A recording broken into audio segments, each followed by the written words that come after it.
Do you ever have that feeling that you have many people in your head? You know, working people, different types of greed, all that and stuff. I feel like I'm not the only one when I say I feel like I have split personalities. But that's beyond the point. Let me tell you how it all started. It all started when I was 5 years old and I had no friends and I had nowhere to go. Well, I had somewhere to go, but in my mindscape. And kids wouldn't talk to me. They would call me a freak, a weirdo, because I would do things different from them. And then there would be this one time that I wanted to talk to. All the people were in one corner. I would be in the timeout corner. It's because I hit a kid named Billy with a chair. And yes, I remember his name, Billy. And I didn't mean to. He kept egging me on. And he kept saying I was a freak, and you're a weirdo. Ha ha ha ha. And it just made me mad. So I just hit him with the chair and it made me feel a little bit more happy on the inside. But I shouldn't have done it in the first place, but he was asking for it. I don't know what I was supposed to do. Was I supposed to tell the teacher? And even if I did, she wasn't going to do anything. She was just going to say, "Oh, Billy, you go in the timeout corner." While I got sent to the principal's office.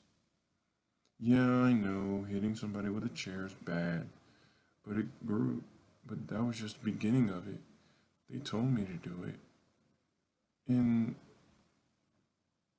when I was only like, I remember this other time. This was not even a rare occurrence. Now it's just starting getting like a social conversation. And this was when I was around the age of 12. I was just around my locker, talking to my friends. I finally got friends at the age of 12. But even when I had friends, I felt alone. And I felt alone for so long that I grew with the people inside of my brain. I made them who they are today. Nice, and one mean, one unfearful, and one fearful.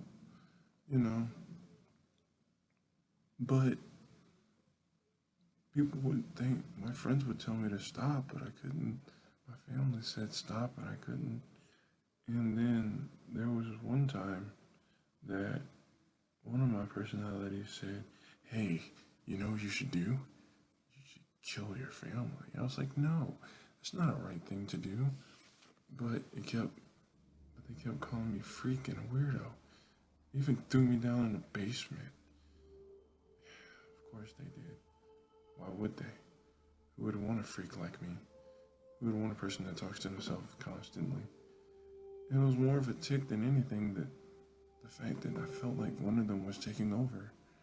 I felt like the brave one was taking over because I would black out more than anything. I would be at a friend's house and then black out and not remember what happened. Then I have to ask one of my friends and they would say, "You did this. Why did I do that?" I don't even know. I questioned it, but the dead silence in my head, it was just too quiet. It kind of felt eerie and I didn't know what to do. I didn't run. I couldn't run. Where could I go? Who could I tell? I couldn't tell no one that there were voices inside my head telling me what to do. And they would, even if I did, they would call me crazy. And I wouldn't know. So I ran.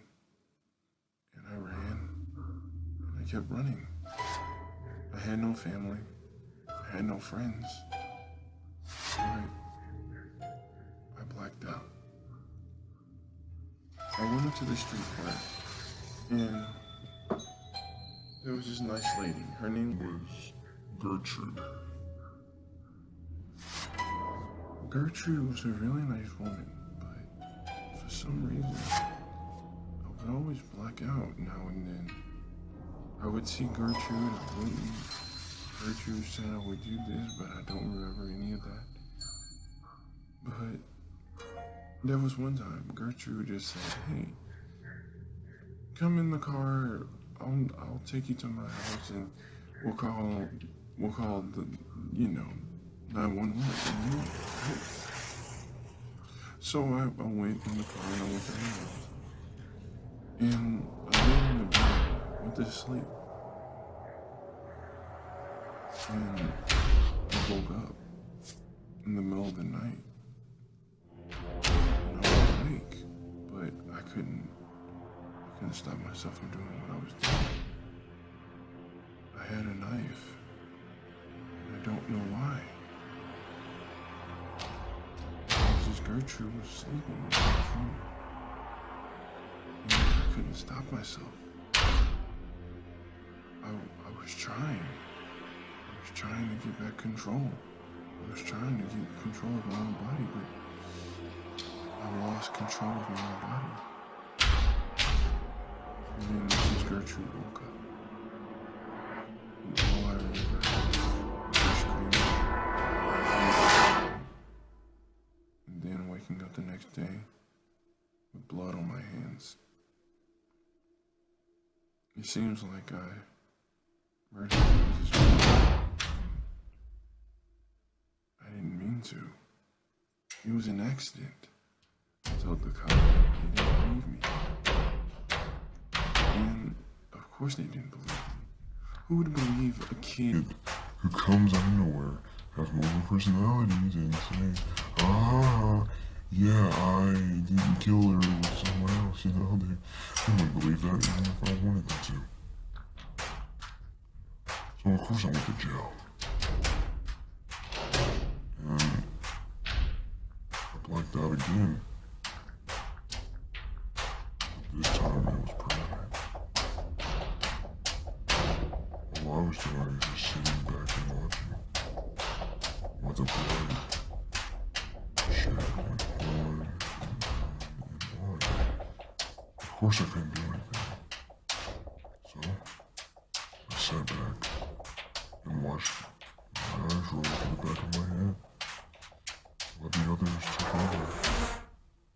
Now they are one. Now we are one, they said. I didn't know what it meant, but it makes sense now. They wanted to take control of my body. And I just let them. I gave up the fight.